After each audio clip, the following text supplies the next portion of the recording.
Hello, my name is Esteban in Los Angeles, and one of the things I'm wondering is, once Trump is gone, the Trump supporters will still be around. And what are your thoughts on whether or not their poor judgments and poor judgment in voting will disrupt American democracy in the future?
It's December 3rd, just 48 days from the inauguration, and from being able to hire Bill Barr for traffic court. Today on Vote for America, we'll be talking with the Lincoln Project's own Zack Czajkowski and the Bulwark's Mark Becker. And now our host, Lincoln Project co-founder Jennifer Horn.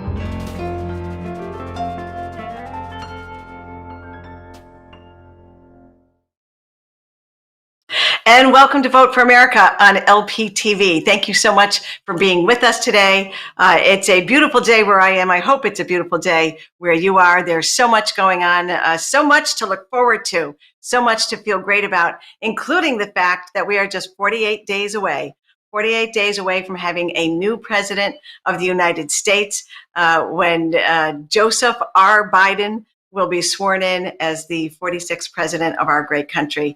I know that we are all looking forward to that, and that by itself should give us hope and make us feel great about the day and what lies ahead for our country. So we're going to jump right into things today. I'm really happy to have as a guest host today one of the good guys. He is the political director of the Lincoln Project. He's been with us many times. I know you enjoy him as much as I do. Zack Czajkowski. Hey, Zack, how are you? Good, Jennifer. Thank you so much for having me on today. It is great to have you on. Let's just start with celebrating the fact that we are 48 days away from the inauguration of a new president of the United States, and feel good about, we didn't win this election, but we did a little bit. We had a little influence on it, and I'm feeling pretty good these days as the states are starting to certify and the numbers are being finalized, and one Trump legal challenge after another is being mocked and rejected by the courts. I'm starting to feel pretty good about where we are. How about you? Yeah, to put it in baseball terms, the Trump legal battle success rate would be the single worst hitter in the history of baseball. I mean, they aren't even coming close here. It's happening whether he likes it or not. And it's really exciting that we're only 48 days away from President Joe Biden being sworn in. So I love the baseball analogies. It's one of the few sports that I actually follow closely enough to totally get it when people start using those analogies. So let's stick with baseball, and you and I will be okay. Who's your team, Jennifer? So, don't make me answer that question. I can't. I'm in a terrible position. My team is supposed to be the Boston Red Sox because of where I live, but my children and my husband are lifelong New York Yankee fans. And my loyalty has to be to my children first. I always cheer for, whoever they're cheering for. So that's the first time I've ever had to honestly answer that question publicly. You know how sensitive people in politics are about their teams. It's one thing to be in a politically divided household, but to be in a Red Sox Yankees household, that's way tougher. So God bless. It is difficult. It is not always. And here's the funny thing. We were always a Yankees household before we moved to New England. When the kids were all born in upstate New York, Bill and I grew up in New York, and then we moved here and they were all Yankees in Red Sox country. And then over time, one or two of them started to become Red Sox fans. That's when the conflict started in this house. So it has nothing to do with politics. It's all about baseball. So we have a lot going on at the Lincoln Project these days. You might be surprised to learn. Everybody thought when the election was over that, politics goes away, but we know better here. So Zach, we're running a big operation down in Georgia right now. There's a runoff down there, 2 Republican incumbents. We've talked about it a lot on the show. We're going to keep on talking about it right up until runoff day comes. We want people in Georgia, if you are in Georgia, if you have friends in Georgia, if you can influence people in Georgia, you need to know that the deadline to get registered to participate in that runoff is coming up. It is December 7th, which I believe is next Monday. So you need to get registered now. Go to vote.org and you can learn where and how you can register if you don't already know. But if you are a voter in Georgia and somehow you missed getting registered for the presidential election, please get out there and get registered now. This is your opportunity to participate and really make a big difference. And then for all of you who are registered, early voting starts December 14th. So you want to keep an eye on the calendar with that. And another just kind of a quick reminder, throughout this cycle, we've all been sort of tracking election day deadlines, voter registration and early voting and all, at the same time that we've been tracking what's been happening with the coronavirus here in the United States as well. We hit, unfortunately, another record yesterday. The 199,988 new infections yesterday alone. 3,157 people, unfortunately, lost their lives yesterday. We want you to be safe as we are encouraging you to vote as well. So if you have the opportunity to, if you're going to get out there and vote, early voting, be safe, wear your mask, keep your distance, follow all the guidelines and suggestions that will be posted, I'm sure, wherever you go to vote. So kind of those two things have been unfortunately kind of going hand in hand throughout this cycle. The coronavirus is continuing to kind of spike in different parts of the country. So we want you to be safe, but also get out and do your civic duty at the same time. You're down in that neck of the woods, Zach. You're closer to Georgia than I am. How's everything going down there as far as the numbers that you're seeing on the coronavirus? And kind of ease us into, let's talk a little bit about Georgia as well, what's happening on the ground. The spread of the coronavirus is so tragic and so scary right now, and it's certainly going to have an impact on the election. I would just urge anybody in Georgia to request an absentee ballot and then drop that ballot off at a drop box. You do not want to be standing in line right now if you don't have to. And I know that as we get closer and closer to election day, the numbers, unfortunately, are going to probably keep getting worse. So take every precaution you can. Make it easy on yourself. Voting by mail is fantastic. You can be on the couch, in your boxers, Googling whatever, the down ballot races, if there are any, or additional races. And I really, really want to stress that people should be voting by mail if they are able to. We've had over 900,000 absentee ballots requested so far, which is approaching the total that were requested in the general. So it's going to most likely make up a much larger share of the electorate. It is safe, it is convenient, it is easy. You still have time to request your ballot, so I would really urge folks to do that. And I won't sugarcoat it, Jennifer. These are going to be tough races to win, but they're absolutely winnable. In a normal cycle, in all likelihood, it wouldn't happen. But I think that the world we are living in is far from normal, particularly with what we're seeing with the movement to write in Donald Trump and the belief of some Republicans and folks in the Republican Party that Kelly Loeffler and Brian Kemp somehow stole the election to give it to Joe Biden, which is a particularly outlandish theory. But that, if it even moves the needle a point or two, could be the difference between having Kelly Loeffler get reelected or her being defeated. Right. And to your point, Zach, first of all, absentee balloting, safe and fair, free, safe, credible, legitimate, no reason not to file your vote by absentee ballot if you have the opportunity to do so. And to your point, instead of even dropping it in the mail, bring it to that drop box.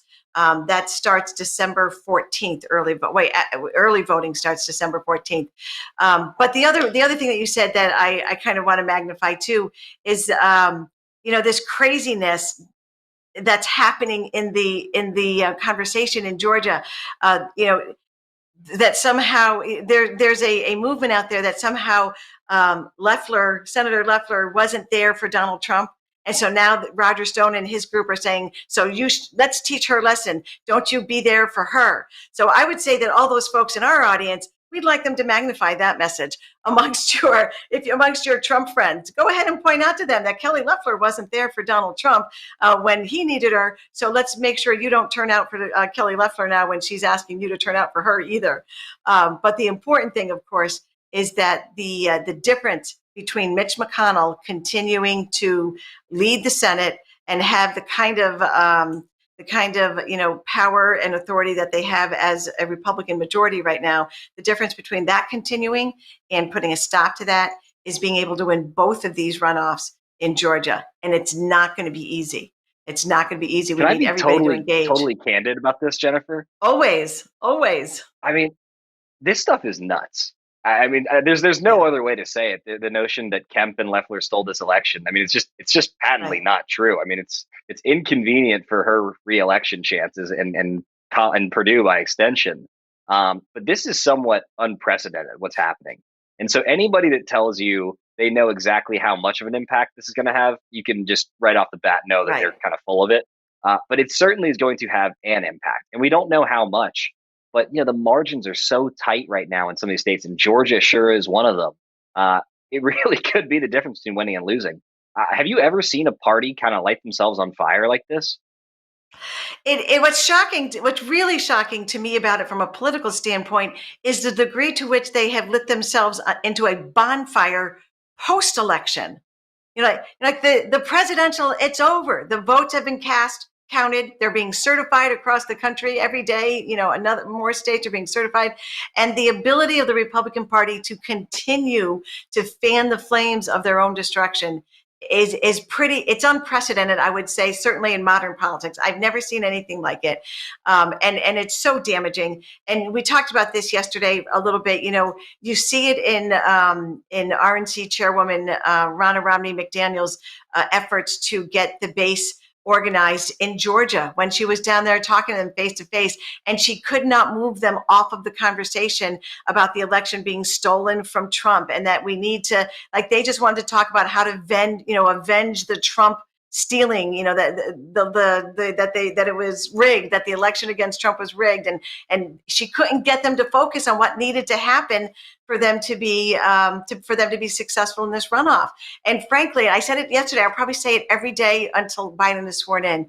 The Republicans are beginning to pay the piper, and we're seeing it in their struggles in this Georgia runoff right now. They should win this runoff hands down without any problem at all. It's a Georgia runoff in January. But you know what? It's looking like it's going to be a bigger struggle than they originally thought. I mean, I know that you come from a family of Red Sox fans now. This could be like the 2004 World, ALCS championship. You were a state party chair. So I've got to imagine you've dealt with some of these kinds of things. What is it like for Ronna Romney McDaniel right now? I mean, what do you even do in that situation?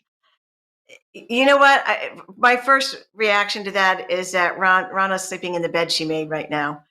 She has had, if you really wanted to address this and control it and keep your base not just in line, like towing the party line, but keeping them effective, then you would have kept them informed from the beginning of the Trump presidency. If they really cared about the party and the principles upon which the Republican Party is supposed to have been founded on, more than they cared about Donald Trump, they would be having a much easier time of it right now. And frankly, Trump might have been in a better position to win had the Republican Party leaders been stronger from the beginning of all of this.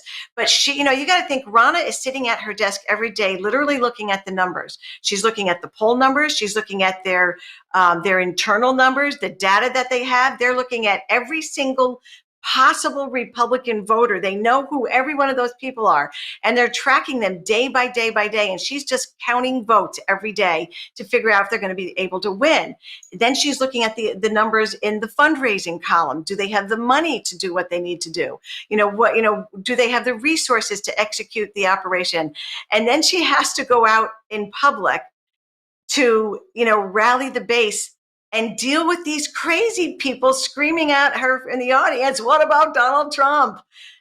It's crazy. I can imagine. I have been in her position where I have had to speak directly to activists who were led by conspiracy theories. My response then was always, that's not true. Let's talk about it and try to have that conversation with them. Had she taken that approach back in 2017, I think the party would be in a very different place right now. I'm so glad you mentioned that she's looking at, do we have the resources for this? Because every time the president or his family sends out an email saying 1,000% match given the next 8 minutes, right, and you'll get a free MAGA hat, and it goes to his legal defense fund, which is a grift. Right. That's money that's not going to this Georgia runoff, so they need to win. So I mean, they think they're giving right. You're really right. And let's talk about that for a minute, too. What Donald Trump can do with the money that he's raising into some of the funds that it goes into is practically unlimited. Some of the money that he's raising, people think that it's going to defend his the rigged election, or it's going to get Republicans elected in Georgia. A lot of that money is going into a fund that Donald Trump can spend as he chooses, literally on anything he wants. He can pay his heating bill when he gets back to Park Avenue if he wanted to. Some of that money is going into funds and accounts that he can do whatever he wants with. It's not just grift, it's a big scam. It's a big dishonest scam. If you're on Donald Trump's fundraising list, I am on his text list. My husband's on his email list. We just felt like neither one of us could have both coming into our devices at the same time. So we try to monitor them, separately. But in any given day, between the text and the email, there are over a dozen requests sometimes for money. People think that they're giving to defend the president in the courts, and a lot of that money that's not where it's going at all. It's a big scam. The only thing that suggests to me that it's a scam is literally every single action and thing that's come out of Donald Trump's mouth his entire life. But I mean, it's about as clear as it gets. That this is you're so on the money. He's a con artist. Yeah, he is. He's completely a con artist, and I have to. What really it all disturbs me. I can't even decide anymore what disturbs me the most. But I also get the NRSC fundraising text, and over the last few years, the NRCC and the NRSC have taken on the Trump language and the Trump strategy in their fundraising, and that just infuriates me. When I get 6 in a row saying, "Hey, it's Newt, you haven't given yet. Don't do you hate America? Send us money now." It infuriates me to see the degree to which at every level, in every detail, the Republican Party has been consumed by and redefined by Donald Trump and his family and the way that they approach the world. You mentioned that things have really gotten away from the party and that it really has become the party of Trump. And we're starting to see the impact that's having with QAnon, which is a growing movement, a conspiracy theory that is deeply, deeply concerning. And we're seeing more and more of that. And Georgia is at the forefront of that because Marjorie Taylor Greene was just elected to Congress. This is somebody who believes in and advocates essentially for a baseless conspiracy theory that's deeply, deeply frightening. And, right now, roughly only somewhere between 3 and 10% of Americans are deeply aware of what it is. But you got to keep in mind, that's anywhere from 10 to 35 million people. that are starting to buy into a really frightening conspiracy theory that's being pushed by folks at the highest levels now, almost, of the Republican Party. And of that percentage that you talk about, an extraordinary number of them are Republican voters. And there's some Pew Research out there that confirms it as well. Some crazy numbers leading up to the election, and some of those numbers have actually increased post-election, that they actually believe this. And, Zach, you and I have to take some time, next week or the week after on one of these shows and really go in deep on QAnon and educate people on what it's about and share more information on it. But it's basically baseless conspiracy theories that people have inspired people to very violent rhetoric, and the belief that even though every secretary of state in the country is ratifying the outcome of the election, there is this growing broad belief that there's some sort of deep state conspiracy to steal the election from Donald Trump. And it just feeds off all these other conspiracies that have been growing under this president. And the president himself, who retweets some of these conspiracy theories, who kind of gives them credence or credibility to his supporters when he talks about them. And to your point about Marjorie Greene down in Georgia, Kelly Loeffler donated to her campaign, I believe. That Kelly Loeffler, the sitting U.S. senator, donated to a woman who openly ran as a QAnon conspiracy believer. And you got Kevin McCarthy saying, give him a chance, give her a chance. I mean, they have completely lost control of things down there. And that is such a clear example of it. And Kelly Loeffler is not dumb. She doesn't believe in QAnon. She's never going to believe in QAnon. She doesn't like the people that believe in QAnon. She thinks that they are dumb. But she's going to pretend like she maybe is or she's going to flirt with it because she wants to get reelected. A couple of weeks back, there was a question, which is, do these elected officials care about their constituents? And I think Kelly Loeffler rolling along with this conspiracy theory is one of the most glaring examples of the fact that, no, they do not care about their lives. They do not care about their livelihoods. They care about getting their votes. And they're prepared to say things to them that are untrue, that they know are untrue and are dangerous to get those votes. So in my mind, Kelly Loeffler in particular really represents the absolute worst of the Republican Party. And that's why it's so important that we defeat her. Yeah, I agree with you completely. And it's not new in politics that politicians say things they don't believe or make promises they have no intention of keeping in order to get votes. But the degree to which the Republican Party and these two candidates down in Georgia in particular, are going down this rabbit hole, it has become dangerous. And we talk about how it's dangerous to democracy. And that's kind of a vague idea. I think people need to understand, who celebrates every single time, Donald Trump retweets a conspiracy theory from a QAnon person, or every time somebody like, Greene gets elected, to the U.S. Congress, based on a campaign of conspiracy. It's Vladimir Putin. He celebrates every time something like that happens. It's China, it's North Korea, it's Iran, it's all of these factions and leaders around the world who want to destroy democracy, who have a very different idea about how they would like to see the world led, who have very different visions about relationships between the United States and our European allies, for example. They would like us to be as weakened on the world stage as possible, and this is the path. I mean, Zach, if you were the Prime Minister of England, how seriously would you take a president who actually believes these theories or campaigns on conspiracy, or who puts his own nation at risk in that way? Would you trust him as a partner in relations with your nation? What's so scary is that not only, of course, would they not trust somebody who's pushing these things or believes in these things, but we are starting to see things like QAnon make their way into Europe, into South America, into Asia. This is no longer just an American phenomenon. And this is kind of the responsibility that we bear as a world leader. When something goes off the rails here, there is a butterfly effect. We are seeing a rise in the belief that there is a global elite running an international child sex ring, and in some cases, then eating children. And that is something that is started here. It's made its way to Europe. It's making its way to other countries as well. So we will not be the only ones combating this. And you're right.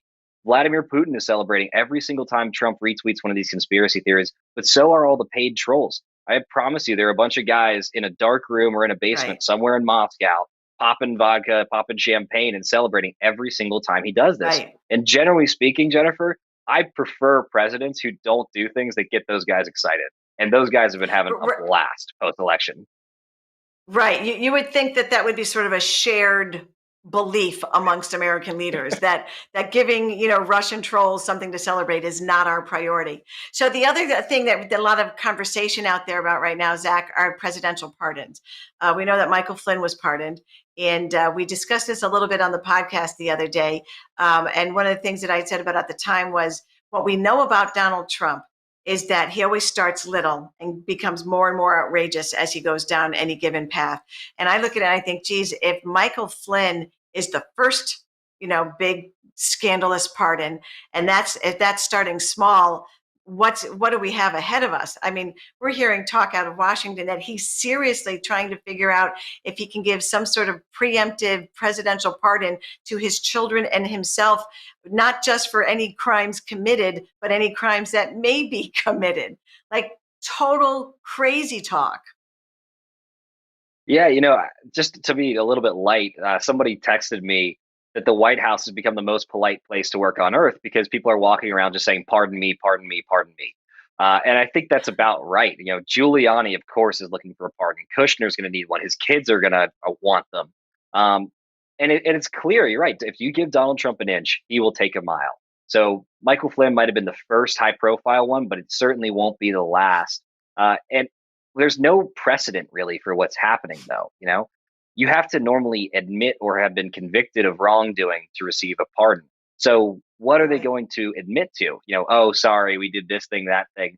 And then if they don't admit to something, can they be pardoned for it? I don't believe that you can. I'm not an attorney, but I don't believe that a blanket pardon exists or would hold up in court.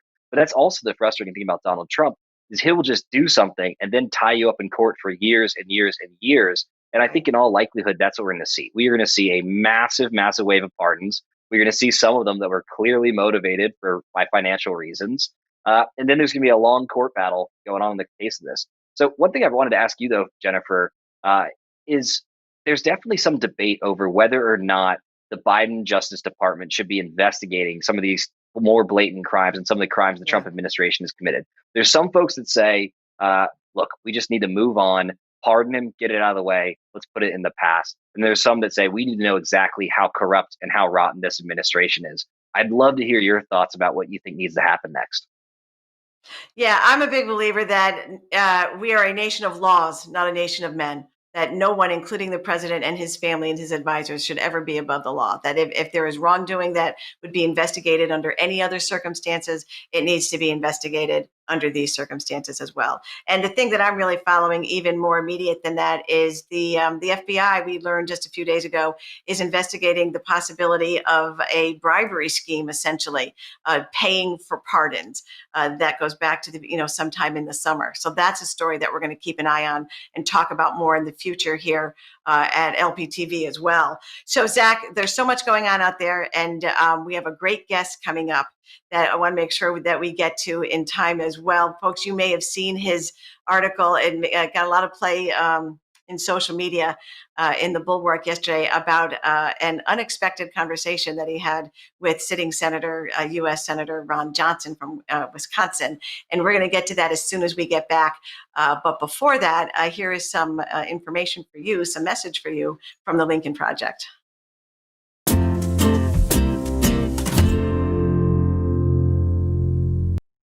Donald, listen. Just listen. You know what's coming. You had to know. We were getting ready Your legacy for a big celebration.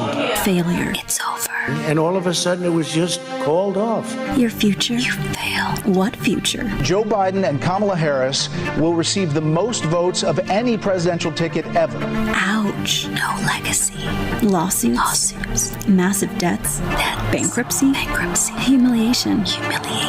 Melania might not even stick around. No one wants a loser. Your house of cards has collapsed. It's over. Everything you've put off. Total collapse. Everything you've wanted to hide. All your secrets. They're all going to come out. You can't stop it. You need to accept it. And former Vice President Joe Biden will become the 46th President of the United States. Biden. It's over. You can't stop it. Biden won. He beat you. Crushed you. Accept it. I'm the President of the United States. Don't ever talk to the President that way. You can't tweet your way out of it. 400 tweets over the last 2 weeks are mostly false claims of fraud. You can't sue your way out of it. A dozen of these lawsuits unsuccessful. Your lawyers are clowns, and your so-called allies won't save you. They were never going to. Do you have anything to say to the press? They won't save you. There's just one thing you could do to help yourself now. One small thing. One thing. Get off Twitter. Put down your phone. And for the love of God, in the name of all that's holy, shut the fuck up. Shut the fuck up. Jon Ossoff and Raphael Warnock are running to serve Georgia in the Senate. So you might think this ad is about Kelly Loeffler and David Perdue. Sure, they both received secret COVID briefings while their stockbrokers cashed in. Yeah, they both embraced the crazy conspiracy nuts. But Loeffler and Perdue aren't really on the ballot. No, Jon Ossoff and Raphael Warnock are really running against Mitch McConnell. If Mitch elects his pet senators, it's 4 more years of what we just voted out. McConnell will block COVID relief for Georgians, stop Joe Biden from appointing qualified doctors and scientists to fight this pandemic. Loeffler and Perdue will vote with McConnell every time, no matter how much it hurts Georgia. No, you won't see McConnell's name on the ballot, but he's there. The Lincoln Project is responsible for the content of this advertising.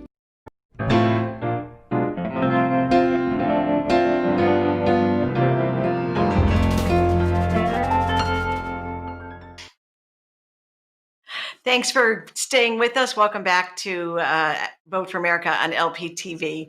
I'm really excited about our next guest, Mark Becker. He wrote an explosive article yesterday for The Bulwark. You can find it online about a conversation that he had with Senator, a fairly damning conversation, I would say, that he had with Senator Ron Johnson from Wisconsin. My call with Ron Johnson, he knows Biden won, but won't admit it. This is something that's been a huge frustration for all of us as we've watched these Republican leaders who acknowledge off the record that they know that Trump has lost this election, refuse to say so publicly. He's also the former chairman of the Brown County GOP in Wisconsin. It's a pleasure to have him with us today, Mark Becker. Hey, Mark, how are you? Hey, good. How are you? Sorry, that's my 3-year-old. That's Benjamin. That's okay. We're happy to have Mark and Benjamin with us today. Yeah, that's terrific. That's terrific. Right on. Listen, Yeah. I totally get it. I know you have a couple of little ones. I used to have 5 little ones in my house. I totally get gosh. it. So Yeah. it's great to have you with us, Mark. I really appreciate you making time. But more importantly than that, honestly, I really appreciate that you wrote the article to begin with, and just so folks understand, you are the former chairman of of Brown County there in Wisconsin. So Senator Johnson, you have a political relationship with him, certainly, if not a personal friendship with him, from past work together. And you said that you kind of just reached out to him and were maybe even surprised that when he got back to you a little while later to talk about things, just having read the article, I found the whole thing on one hand shocking, but on the other hand, totally expected. Like his position is exactly what every U.S. Republican senators has been, to publicly say, well, we should investigate everything. It looks like there could have been voter fraud. We don't know. It's not over. And then privately telling everybody, I know he lost. We all know Trump lost. What was the most shocking part of the conversation for you as you were talking to him? Well, and I thought about this, and I'm not so sure if it's shocking, but it's more disappointment because I mean, like you said, um, it's one of those. We all know that they know the truth. They're not stupid people, with the exception of like maybe like one of those Marjorie Taylor Greene type folks. But like, I mean, he understands, just like all the other senators. They know what happened. They know the truth. They just don't think that the American people deserve to hear it, and that's so disappointing. I mean, there of course there was the bombshelly type things about, what he thinks about the wonderful folks at the Lincoln Project and RVAT, and what his opinion is. And yeah, like the Lincoln Project needs more fodder, right? Haha. Or, when are they going to learn, Mark? When will they learn? When will they learn? Bring it on. I don't Bring know. it on. Yeah, I don't know. But I think it's the frustration of he knows the truth, and Ron Johnson isn't unique in this. They're all doing it. They all understand it, but um, it's just one of those like like a sigh thing where you're so disappointed. And that I think that was it. Yeah, well, and you say that they think they know the truth. They just don't think the American people deserve to know it. Is it that, or is it more that they know the truth, but they understand what the cost to them will be if they acknowledge the truth? We're now playing. We've now got Republican leaders who are playing to a party base that is made up largely of people who believe that this election was stolen from Donald Trump.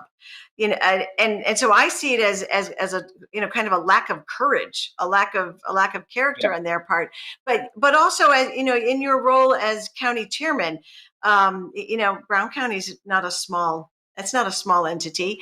That's a significant responsibility, and you used to have to work face to face with with activists, getting them organized, just like we saw Romney McDaniel trying to do down in Georgia the other day. Yep. How do you even respond to that with a senator? It's bad enough that we have activists that seem to be easily influenced. How do you respond to that with a senator who's unwilling to confront it and stand up to it? Like, what did you say to him? Well, the confounding thing is, to me, Ron Johnson, in 2010, when he first ran, his big thing was, I believe in term limits. I am going to run only twice. I am not going to serve more than 2 terms in the United States Senate. And then I endorsed Russ Feingold in 2016. And I sat in the room at Marquette University when he said in front of the audience, Russ, and everybody watching on TV, I'm not running again. This is my last time. I'm done. And so what I think is so frustrating and confusing is that if he's going to live up to his own standards and not run again, like he said twice, why does he feel that he still needs to play to this crazy Trumpy base? And it's either that, he's going to run for governor in 22 when his term is up, or he's going to run again, or I don't know. And that was kind of the basis of why I wanted to talk to him in the first place, was not to expose anything or be on, TV with the Lincoln Project. I wanted to know, what is he doing? And so, yeah, I mean, it was just the whole thing is a head scratcher. Seriously. It's so disappointing. Mark, you touched on this, that you felt really disappointed by your conversation. And I just want to say thank you so much for writing this article and speaking out and speaking up on this. Have any folks stepped up and kind of reached out and agreed with you, or have you found more disappointment from your former county party chairs and peers? What's the response been like since you've written this? From the people that I knew that were, kind of hardened party folk, it's radio silence, and that's fine. Whatever. I mean, it's life will keep moving with or without them, so that's fine. But I've had a lot of people privately send messages. I've had a lot of elected officials privately send me messages that are on the right, and I hear them. I appreciate them. I hope they can muster the courage to stand up and say the right thing as well. But I mean, it's been largely positive. But yeah, so it's been good. Yeah, I think that's an experience we've all had, Mark. Very similar, as we've kind of gone through this process. Your article got a lot of attention. I think because it was just honest. It just directly and honestly, addressed something that has really befuddled all of us, not just with Senator Johnson, but with all of these Republican senators sitting in the U.S. Senate right now. A lot of questions came into us from our audience when they heard you were going to be on the show today. We want to bring one of them right now into the by tweet. If from Balaki, who we just wants to know what for you, Mark, what do you wish you had asked Senator Johnson? So is there anything like, as you look back now and you kind of review the conversation in your head, you had sort of a unique opportunity there to really directly address a difficult issue with a U.S. senator. Is there anything else that you would have included? Oh, I mean, yeah, I don't know. I played that over and over in my head and trying to figure out, what I would have asked him. And I don't know, like, I guess, what's it going to take to finally do the right thing and to step up and have the courage to do what's right. And I mean, I don't know. I there's a lot that I would have asked him, and there's a lot that I think I would have done differently. But I don't know. I know you kind of leave it all out there. I didn't want to do this, Right. I don't know. I would ask him, what is the end game? How are you going to how does this make the country better? How does perpetuating this complete fabrication, he's on the National Security Committee. What does that do for national security? How does that make us better? Right. And what is it going to finally take for you to stop all of this and stop the charade? Trumpism is done. It was rejected. It was rejected by the people who he represents in Wisconsin. What is it going to take for him to do the right thing? I love that you said that, and because we should emphasize that every chance we get. There's a lot of talk out there about the fact that the president brought out new voters in this election, who came to his cause to vote for him. But in the end, Trumpism was soundly rejected, not by Wisconsin, but by the country, by nearly 10 million votes. Zach probably knows the exact number off the top of his head. But, Joe Biden won this election by millions and millions of votes. So, Trumpism has been rejected by the majority of the voters in this country. But you talk about, what does it take for Senator Johnson and, to have the courage to stand up? You've shown a tremendous amount of courage. You are a former county Republican chairman. You are a member of the Republican Voters Against Trump. You've been active with them, throughout this cycle. What was it for you? What brought you to the point where you finally said, it's not enough for me just to be opposed to Donald Trump. I've got to speak up and actively be part of trying to defeat him? Well, when I was a county chairman, I was always kind of on the moderate side, a little bit more progressive. I was the only one in Wisconsin that came out in support of marriage equality. I did a lot of progressive things when I was on the Brown County Board. And so I've always kind of had that sense about me. But then, Wisconsin was the home of Never Trump, right? You had people like Charlie Syke and people in our state legislature, incredible courage for them to do what they had to do. A very dear friend of mine, Jerry Bader, who was a radio talk show host in Green Bay, was syndicated on, I think, 4 different networks around Wisconsin. And Jerry Bader, they lost their jobs for this stuff. But one of the things that really frustrated me was you have people like Scott Walker, who on the debate stage, Donald Trump said, your state is in shambles. You're a terrible governor. Everything is just crap in Wisconsin. And the legislature stood up and said, like, this is ridiculous. What are you doing? We are Never Trump. But then Trump won the nomination and they all kissed the ring. And so for me, it's like, where's your integrity? And I wrote an op-ed that was featured in USA Today, Press Gazette, and apparently a couple different other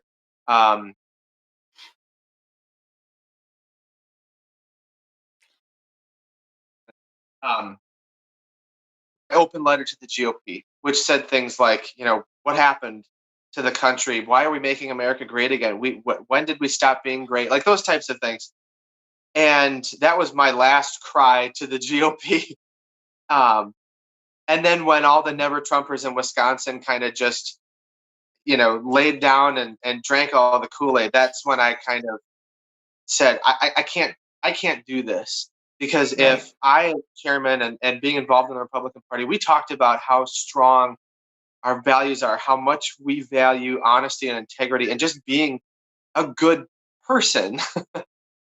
And then that's all gone. And so that was kind of my straw, was when all of the never Trumpers in Wisconsin completely flipped and proved beyond a shadow of a doubt that it was party over country. And that's so wrong. So, Mark, one of the things that we were talking about earlier is the intra-party fighting that we're seeing in Georgia. And I mean, it's like nothing Jennifer and I have ever seen. And I'm wondering if you expect that to be happening in Wisconsin or if it's already happening. And if you could tell us a little bit about that. It is already happening behind the scenes. There are people that are, there were fights for leadership in the state Senate in Wisconsin. And there was a moderate who was in leadership that was he was a good guy, Roger Roth. But then we had someone that's crazy, ridiculously, very, very right, whip a bunch of votes. So it's happening right now, and I think in the home state of never Trump, it will come out into the open, and people will start talking about it. But I also think that it really. Ron Johnson is the leader of the Republican Party. He's the highest ranking official in Wisconsin. So he sets the tone.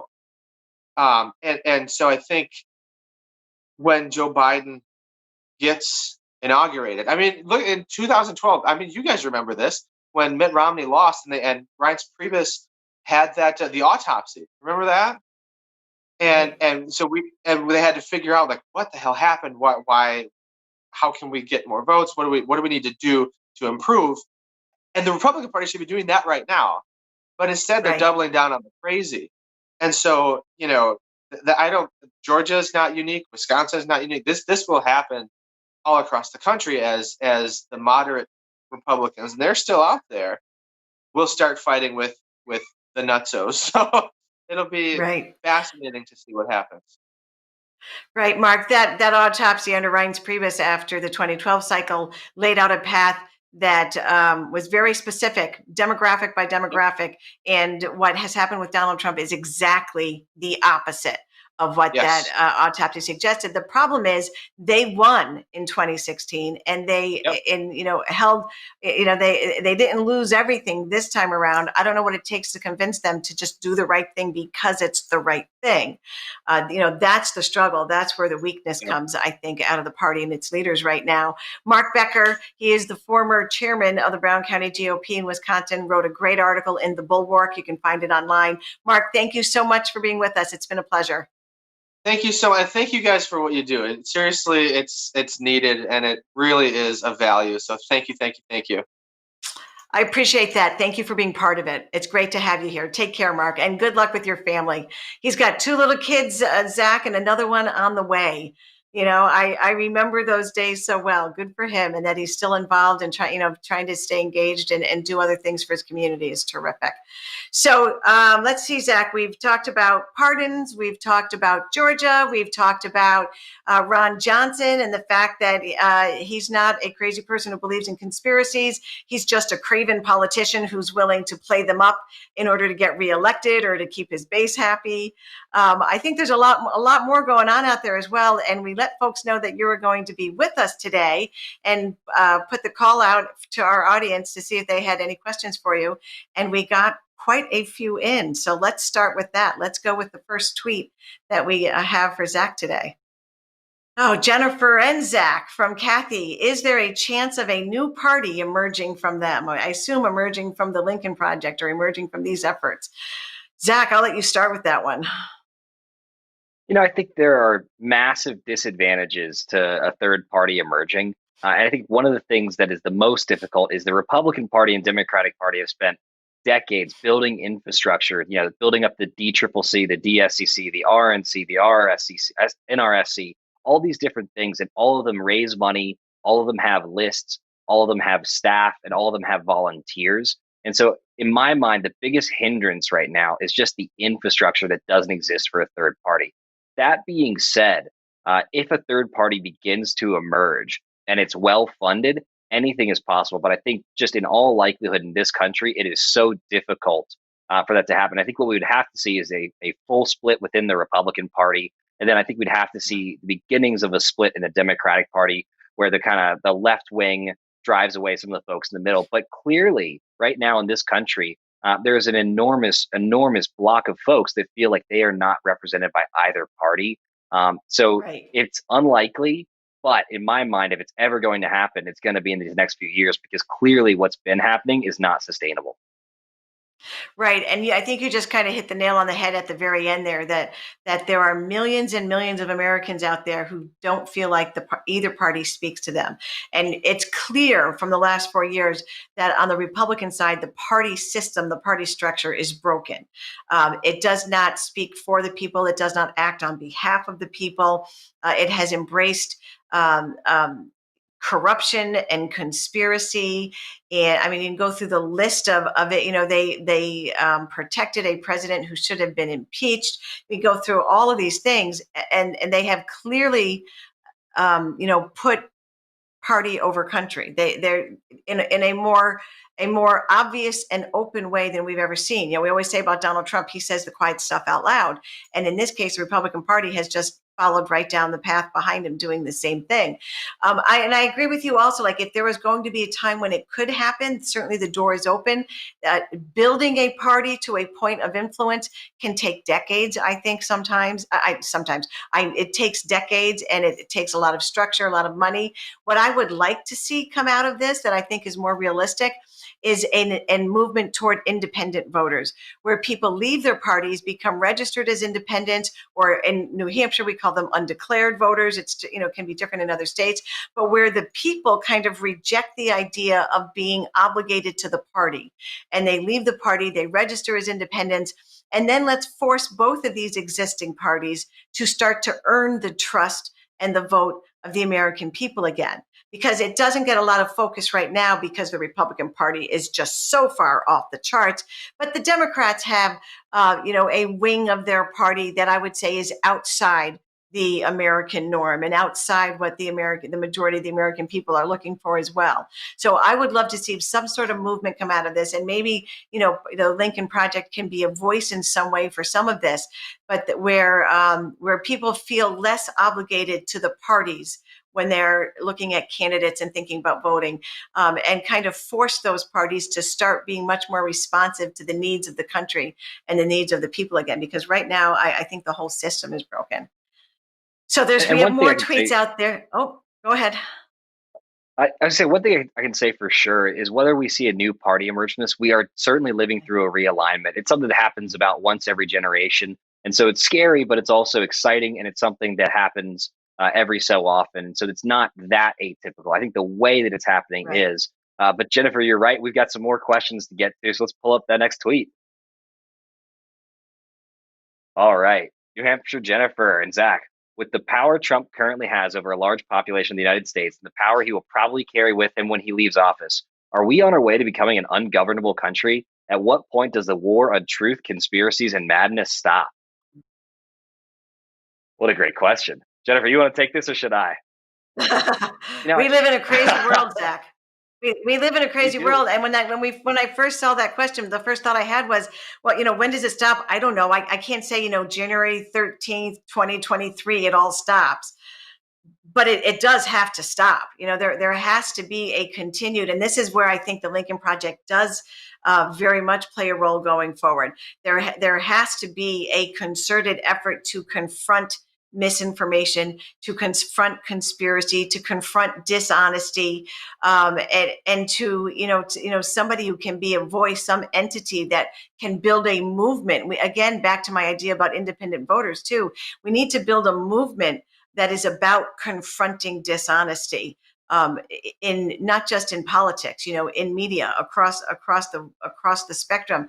Because what's happened, or what I've seen happening, Zach, and I don't know what it's like in your circles, but as a result of having a president of the United States, a leader who openly confronts conspiracies, who calls the news media fake. He only talks about fake news when it comes to politics and the reporting on him. But he has convinced millions of Americans that news sources cannot be trusted, which leads to them questioning authority in general, expertise, science. It expands, and I've seen it amongst young people in particular, frankly, who they question the expertise of a doctor, the medical expertise of science, of any sort of government entity, institution, or agency whatsoever, and we cannot function, we cannot grow as a society, as a culture, if we allow that to continue. So I think confronting that is one of the primary responsibilities of the Lincoln Project and the people who are part of us, as we move forward. I think I agree with every single thing that you just said. And what the reality is right now, it is okay to have a difference of opinion. It's healthy and good and normal to not agree on everything. But we've got folks with completely contradictory sets of facts. They believe these things to be true, and some of these things are untrue.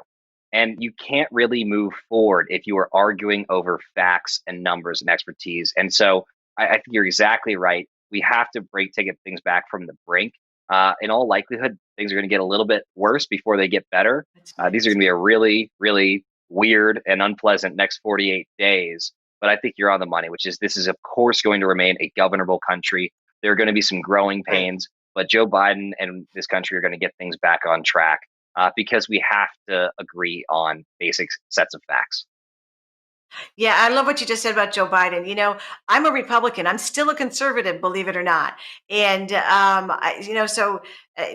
Biden and I are going to have differences on policy and politics, over his 4 years. But he has already proven in the way that he has conducted himself leading up to this election and especially post-election, his ability to be rational, to be steady, to address, to sort of dismiss the crazy stuff and focus on what needs to be done for the country and to focus on the issues. And we've seen that with the transition, as people have asked him questions about what do you know about the transition, and are you worried about the fact that Donald Trump is refusing to concede? And he's like, no, I'm not worried about it.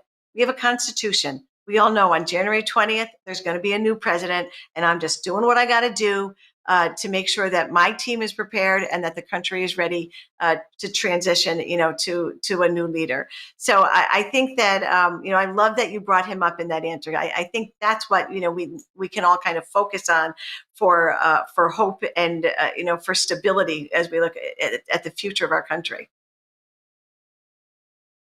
So I think, I'm not sure, Zach, do we have one more tweet that we can bring up? I was waiting for one of us to be told. There it is.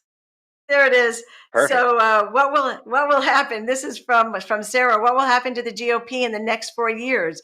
Will it still exist, or is it now the Trump GOP? I got to tell you, Zach, I hate this question because it kills me. Like, it's an honest question, and everybody's asking it, and of course they are. They should be. But as somebody who's invested so many years, in the GOP, I was a chairman of a state for 4 years. I believed in our party. Like, I came to it believing that the principles and values that I had learned growing up from my family, from my parents, that the way that the values that I brought to my everyday life were reflected in the GOP, and that the Republican Party was the best voice for policy and leadership in our country that could reflect those values.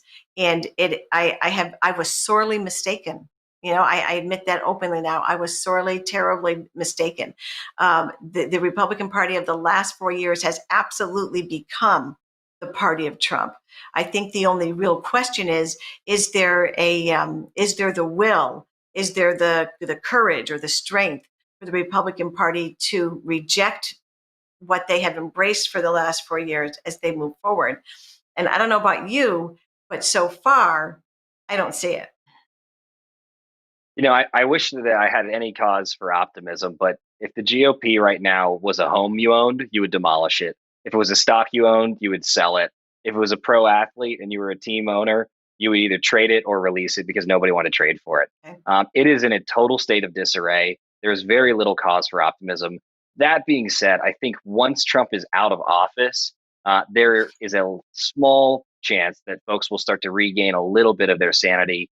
But again, with the rise in QAnon, with QAnon candidates being sent to Congress, with the lack of trust in experts and doctors and scientists, I just don't see how the Republican Party will go back to being what it once was.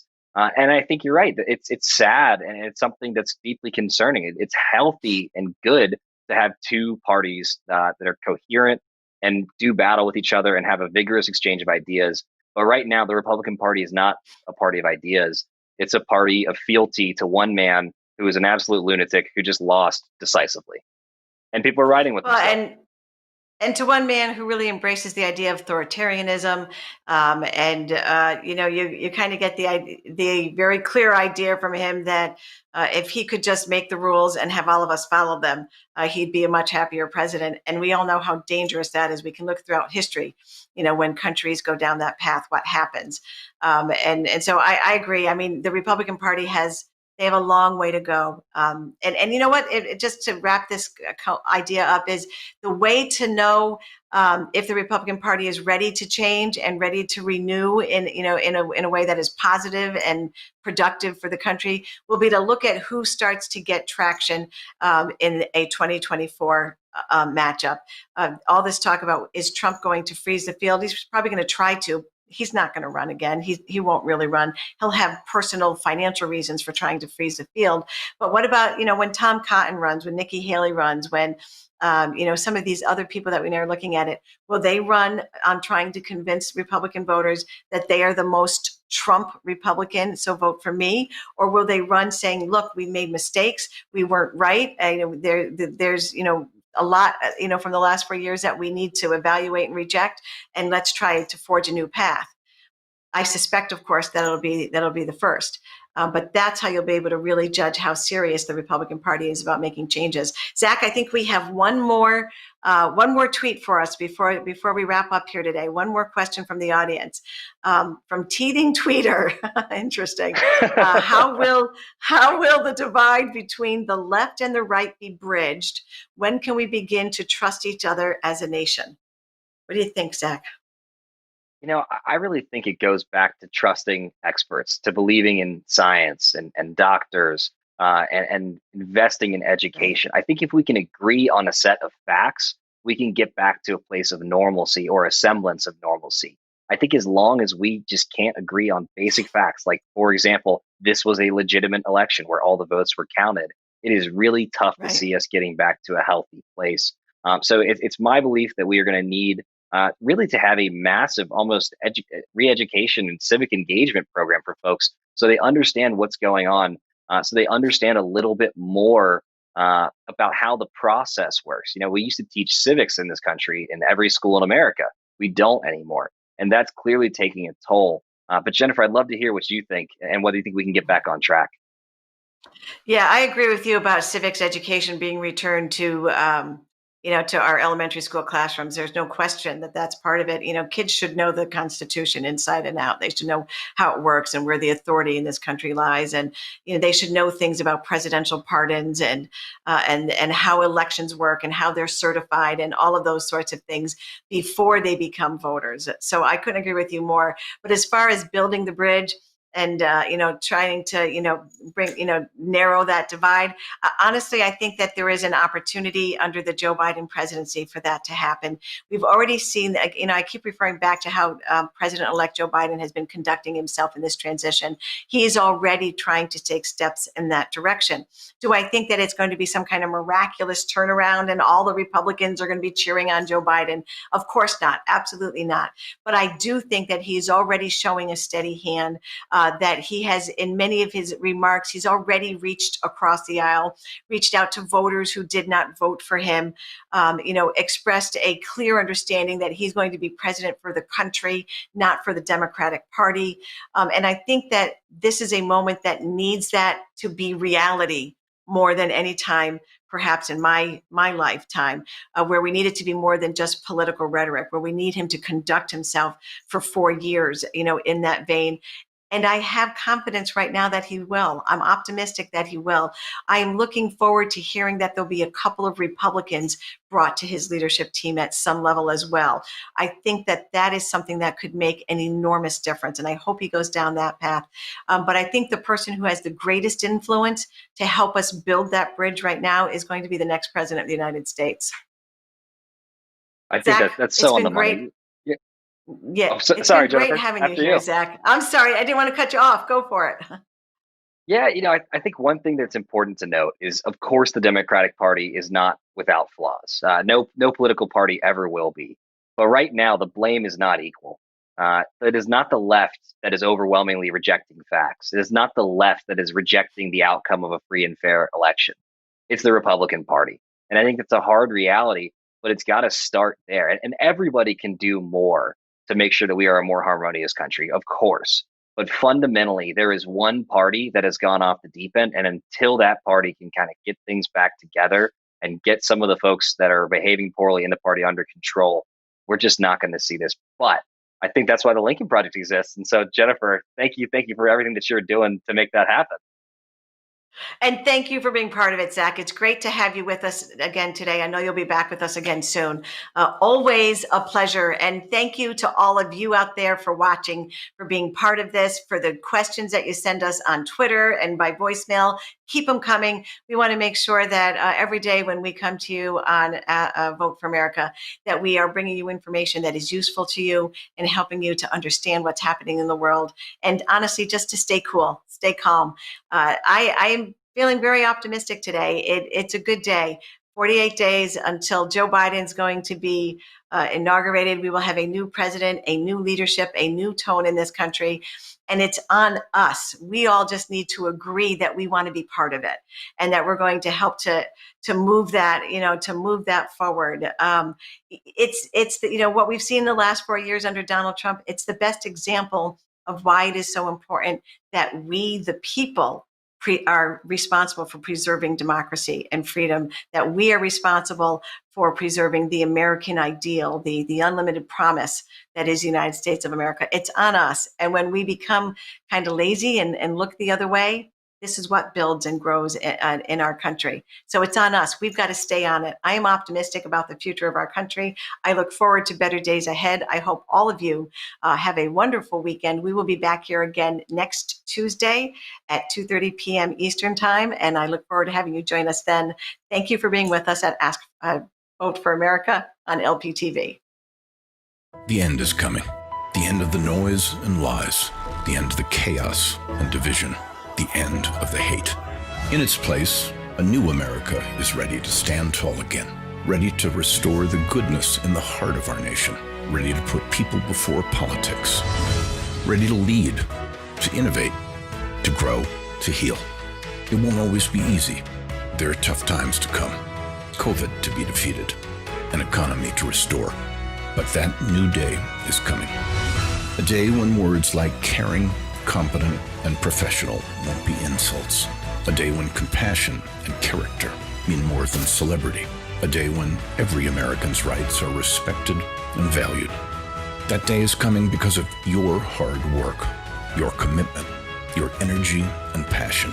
That day is coming because of your vote. Joe Biden, our president. The Lincoln Project is responsible for the content of this advertising.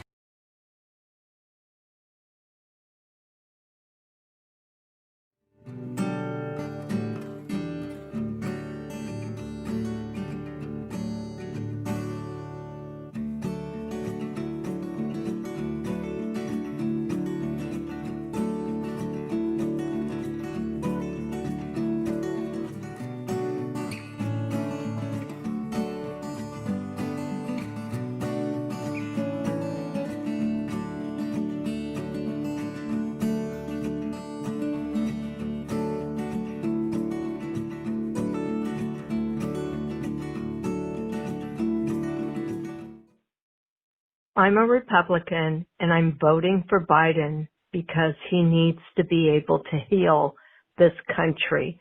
Our country is broken. Our hearts are broken. Our minds are being broken. And Joe Biden will be the one to unite us, whether we're black, brown, white, whatever color, religion you are. Biden will be able to put this country back together